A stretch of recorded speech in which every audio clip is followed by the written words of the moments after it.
3, 2, 1. And we're live. Okay. Hi everybody, I'm Jeff and this is Anthony. We're the Anarchist and the Moderate.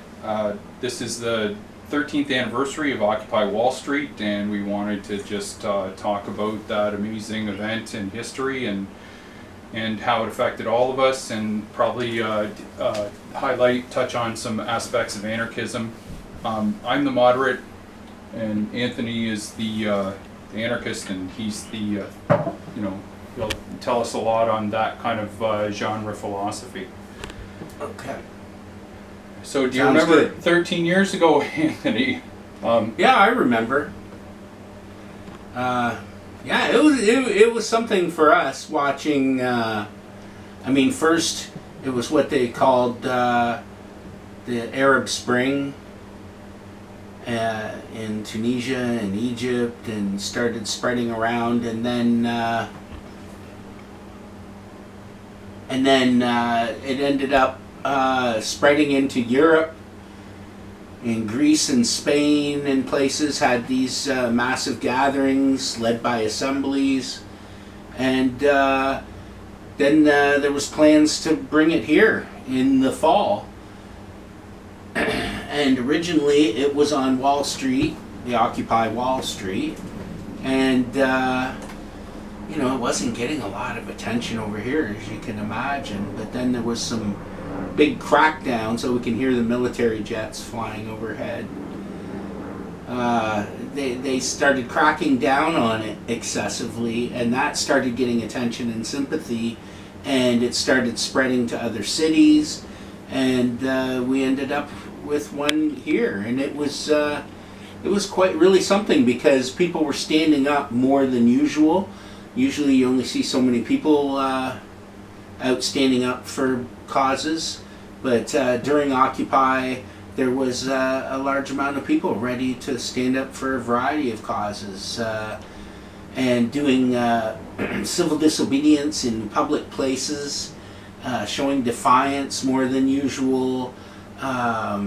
It was heady times for activists all over the place. Drew a lot of attention, good and bad, I think. And there was Adbusters was a Canadian radical magazine that called for people to occupy Wall Street. I believe it was 2011, and that was just after the huge 2009 crash, where there was all this derivatives and deregulation, and everything crashed, and Goldman Sachs made a $2.5 billion debt. We can talk about that after. Bet that crashed the economy, and the banks were bailed out, and the everyday average people got screwed. But Adbusters called for people to go to Wall Street and occupy Wall Street, and September 17th people went to Zuccotti Park 13 years ago, and they had the human mic and the hands to agree with stuff, and it was like the 60s.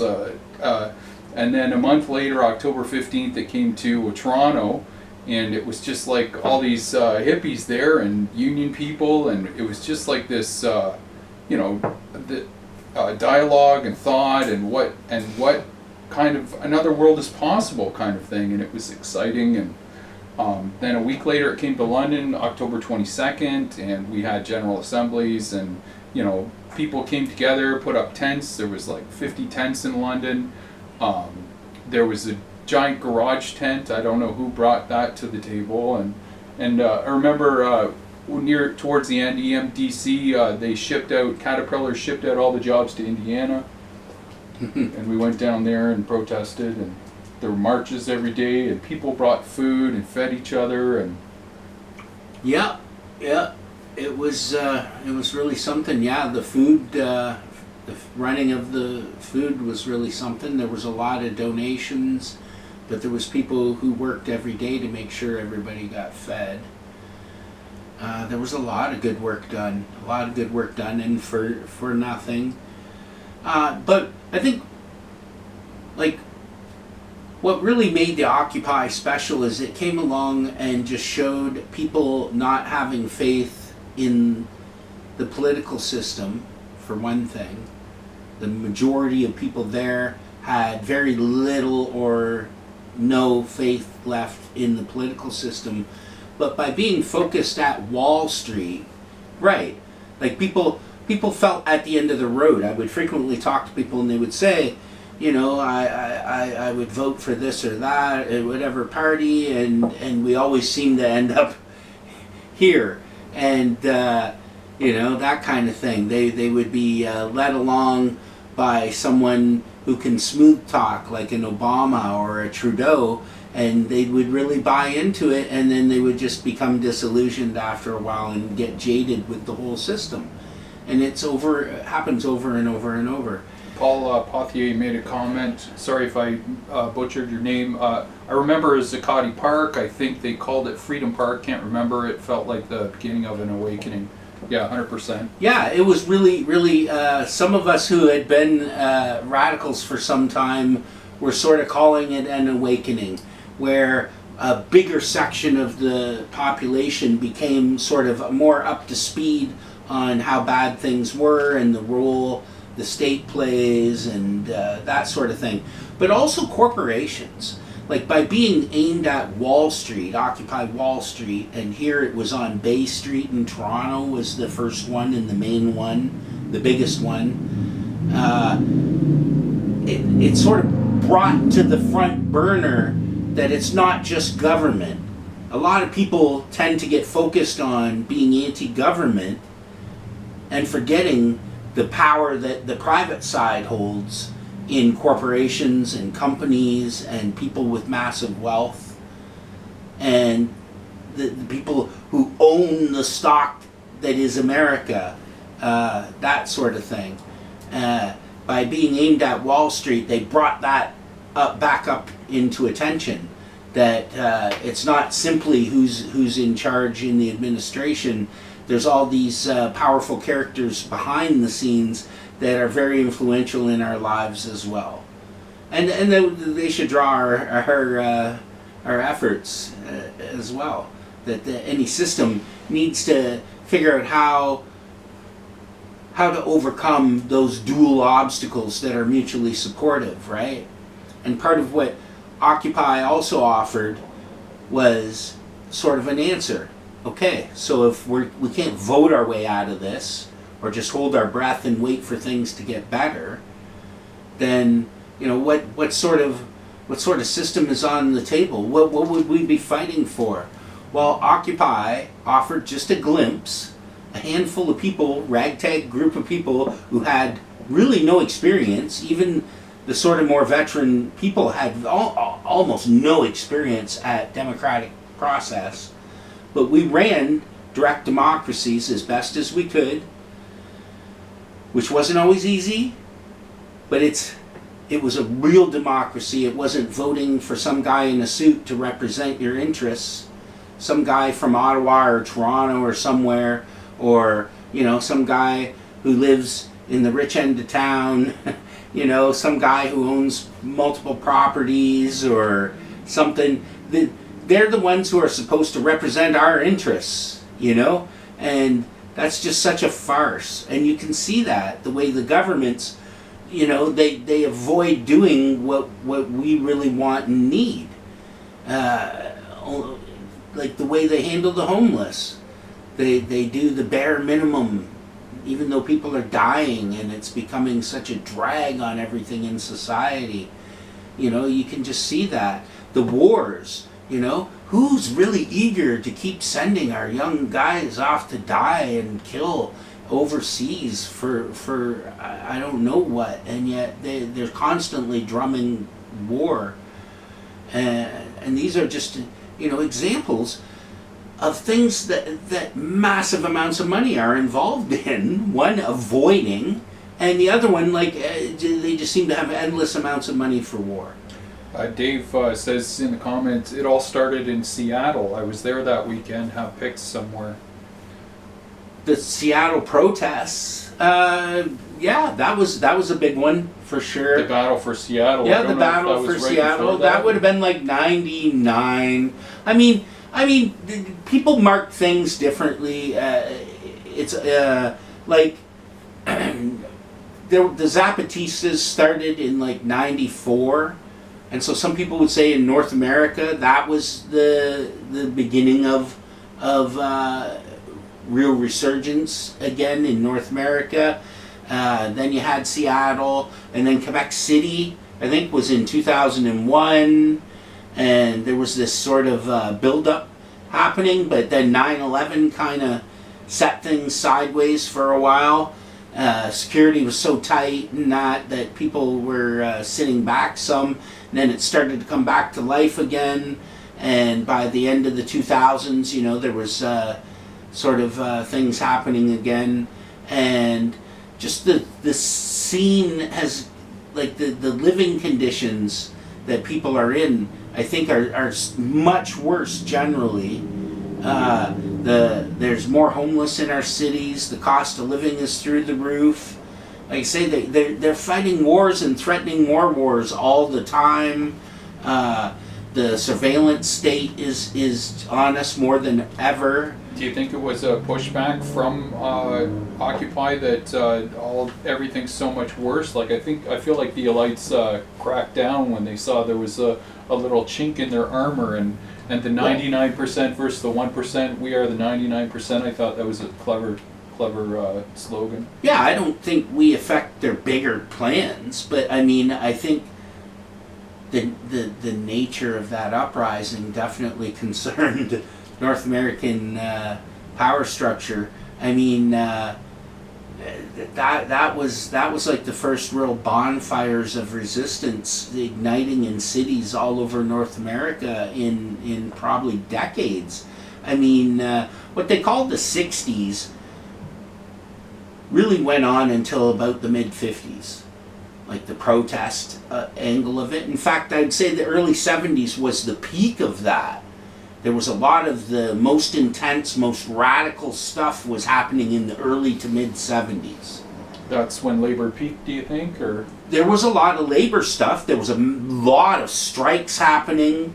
Wildcat strikes. Part of the reason there's so much legislation against wildcat strikes now, which means unsanctioned, where people just go on strike for something, or also solidarity strikes, where they say what's happening to our brothers and sisters over here isn't fair, so we're going on strike with them until it's settled, to add weight. There's a lot of rules and laws and regulations around all that now to help suppress it, because that sort of thing started catching on and it was really hard to deal with. But also community organizers, radical and of all sorts were happening. The American Indian movement, things like that, were really at a peak. Of course, the state reacted heavy-handedly. Now we know about COINTELPRO program that the FBI launched against movements inside the United States. And they also seduced people with all the distractions that modern society has to offer. These things, of course, both happened, and that helped kill, turn the 60s into the 80s, a really sterile time for resistance here, I'd say, and it really took to later times for it to pick up again. Paul says, I think the elites were always planning a crackdown. Occupy made them aware that a lot of us were becoming aware to their shenanigans. For sure. I think. I mean, they gave up a lot. If you think about it, the massively wealthy had the world, had most of the wealth, and then after the Great Depression and the Second World War, by that time, after the New Deal had been made, they were paying massive amounts of tax suddenly. They were supporting welfare programs. Unions were forming. All these social programs were being formed. And then the same thing happened again in the 60s. There was all this push, and they had to give all this over. And so at least since the early 70s, there's been a real concerted effort by a big section of the ruling class to regain some of what they seen as lost ground in the big game, that they never really wanted to support the poor. They don't really want to support good education and healthcare and all these things that in the post-war Western world, a lot of people have taken for granted by now are part of our life. That our kids are going to grow up fairly healthy, with a good healthcare system, a good education system. There's going to be jobs out there. It's not the case anymore. Decent, all the stuff is evaporating in front of us, and it's not some act of nature. It's really being crafted because they're clawing back more and more back to the way they want it. And it's like somebody was talking about how hard it is for I'm going to compile some questions maybe for next time, because I get asked really funny things sometimes. But one was somebody was asking me oh shit, I lost the question in my head. Can we just vote it out, or anyways. I wanted to ask you about some of the intellectuals of the Occupy movement. There was Matt Taibbi. He wrote about the LIBOR rate and how they were fixing the world interest rate. There were like 12 or something investment houses that would come up with the world interest rate based on what they lent and how much money they borrowed.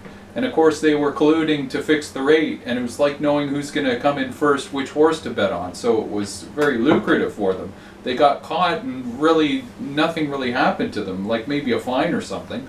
I'm not sure if the Bank of Hong Kong or who was involved in that, but big investment houses. Yeah. And he also wrote about how in the Securities Exchange Commission they would have junior people investigate, say, Deutsche Bank, and then he'd take the findings to a senior executive, and the senior executive would say, oh, there's not enough to indict them, or there's not enough to bring charges here, so we'll just slap them on the wrist, and then he'd go work for Deutsche Bank for 6 figures the next month. Yeah. So, Matt Taibbi was a gem, talking in the Rolling Stone, lots of articles about Occupy. There was Cornel West, there was Chris Hedges, all these people. Hedges was they a all great became one. more prominent in those days, for sure. These great intellectuals behind the movement, and those people now, they're mostly marginalized. Like the Democrats attack them for calling out the rich and the party system, and they didn't hold back on the Democrats. There was Glenn Greenwald, there's Jimmy Dore. Yeah. All these people got attacked for criticizing the Democrat establishment, and now they're criticized for being almost right-wing, but they're not. They're just calling it like it is, I think. Yeah. They're still progressive. We can't really be surprised that the Democrats, aren't welcoming to criticism from the left. They've never really been, and they're even less now. Like, even the NDP here, and they're much more left than the Democratic Party in the States. But they're still almost right here or center. Right, like how much do they really, sort of pose as really left, they sort of flirt somewhat with some left stuff, but I mean they're not really that left. They don't really jump into radical stuff. They didn't jump in to support Occupy. There were some individual politicians who were supportive, but they were careful. Same with the student strike in Quebec. I mean, we can't be surprised that these parties who are essentially supportive of the system are going to be, hesitant to be too involved with the radical left. I think Hedges talked about how there were liberal institutions that used to, fight for different rights or human rights, but like we've let the right maybe malign and attack anarchists and socialists and communists and union people, to the point where there's no left to push these liberal institutions to hold the corporations accountable. I mean, there's no transparency, there's no accountability. The liberal institutions have largely been dismantled, according to Hedges. I'm not well read in him, but he also had the book Death of the Liberal Class, and he talks about how the liberals blocked for some of their most egregious foreign policies. Like Ignatieff was a Harvard professor or from one of the Ivy League schools, and he became the leader of the liberals, and of course he gave the cover for the Iraq War. He'd say, well, war is terrible, but we just got to support it. Otherwise, we can't have these terrorists, or whatever the bunk was of the day. And they had a chance, they had a vote in Parliament to regulate mining companies, because our mining companies are just kind of raping the world and have the worst human rights abuses and poisoning other countries' environments. He didn't show up, a bunch of the liberals didn't even show up to vote on that. So, the liberals constantly blocking for the elites and making excuses for them to do some of their worst policies, and the media covering for them as well. So, that was shameful, and it's, even today, with the movement for Free Palestine, it's, if you call out Israel or the Zionists for a genocide, it's their narrative is that you're a Russian bot, or you support Hamas, or you're anti-Semitic. It's just insane. Even the language media uses. But from an anarchist perspective, what did Occupy have to offer anarchists? Like, how did that did it fuse the movement, or give anarchists kind of a new way to express themselves, or fight for more recognition or awareness for anarchism or Marxism or those ideologies? I just sort of thought it gave a good example of some anarchist ideas in action without always calling them anarchist.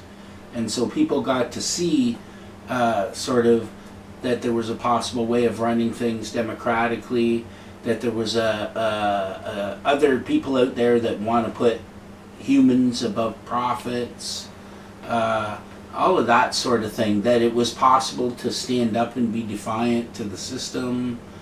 Like a World Social Forum kind of ideology, another world is possible. Yeah, that all of this is possible, because that's part of the first trick, is realizing, you have to sort of gauge that there's a problem, and it needs to be dealt with, and then you have to sort of see that there's possibilities for fighting back, and I think when something like Occupy came up, it gave a real chance to see that there was all these people that were wanting to, commit themselves to fighting for that cause. So that was good, and then it was, we were trying to do things in a democratic way, which I think is important too, right? Community consensus, direct democracy, participatory democracy kind of ideas. General assemblies. Paul just says RBC was caught in that. I'm not sure if he means the LIBOR rate or you were talking about the banking stuff when he wrote that. Yeah, so there was also, the 2009 crash. We can talk about that after, what led to that. There's a good book, Nomi Prinz, It Takes a Pillage. That was interesting, great book. Paul agrees 100%. I can't remember what he agrees with. I think that was after the last LIBOR, thanks, Paul. Yeah. And he said, cons move the country to the right, liberals prevent movement back to the left. Yeah, in fact, Chomsky often would say that one of the big roles of these left parties like them, is to sort of represent that left edge of things. Like, we're the crazy NDP leftists, you know, and then really they vote very much like liberals, and they're not that different. And sort of, if you know, they represent that edge, and if you go past it, if you say things that are more left than the NDP, then, you know, you must be crazy, you know, which, you know, is crazy by itself, but that's sort of the way the political landscape in North America is set, is these parties. Like, people will talk about the Democratic Party in the States as a left party, when to me they're a viciously right-wing party. They just happen to have a party that historically has been even more viciously right-wing as well, so that's what they have, you know. Paul's just asking what our thoughts are on modern monetary theory. I don't really know that much about it, and I'm just skeptical of any of these sort of schemes to sort of manipulate, you know, the way the money is done out from under the capitalists, or to twist it to, like, anything they do is not going to be to our advantage, you know. They're going to put it on the backs of the poor. They're going to squeeze out the other people as much as they can. That's what's happening. I mean, I don't think the system of any particular aspect is going to really mess too much with their overall view of things. I think they can live with it one way or another, this or that. The system, whatever you can say about the capitalist system, it's been extremely adaptable, and they continue to adapt. Perhaps we need money based on a gold standard, or silver, or you know, stuff that's has real value and not just like a petrodollar. But what do you think? What do you think the legacy of the Occupy movement was, or did you want to comment on monetary? Just that, I mean, I guess in a way I can get what you mean, that there's more reason to have faith in something that's based on something real than something they can just make up and, you know, manipulate much. It seems much more easy. But I mean, then who's got most of the gold and silver, you know what I mean? So it's still a system they're going to own and control. Now they're talking about different governments and financial institutions getting in on the Bitcoin game. So I mean, there goes that. Like, there's just never going to be a way to beat them on one of their own terrains, you know? Like suing the government and like, stuff to me, that. suing the government, I wish anybody well. I admire their spirit, but to me, it's like one of those pictures of a little mouse taking on, you know, a giant lion or something. Like, you're fighting the system at their own game, in their own court. They can change the rules if they want. They can, you know, like, it's just. And even if you win something, they have other procedures and stuff, you know, like it can go back and they can appeal it and then get you, or, you know, there's just, I mean, I don't put anything past the system. Look at what's happening. Like, was Trump just almost assassinated for the second time this summer? You know what I mean? Did you see Orange that? Man bad. Like, this guy, I just saw a story while I was waiting for you. Now they're saying he has connections to the CIA, possibly. like, okay. So they really don't want him in there, even though he's basically a different establishment guy. Just some of them really don't like him. So Red Empire. Or the whether Blue that's Empire. what's happening or not, who knows? I'm just saying, I'm at the point where I wouldn't put a whole lot past the establishment. I think they're capable of anything. And they use that sort of shock doctrine effect sometimes, where they'll just do something and people don't know what the hell to make of it. And look at the news cycle. How do you even keep track of everything that's happening these days? You know what I mean? I admire people who are able to, but Jesus, it's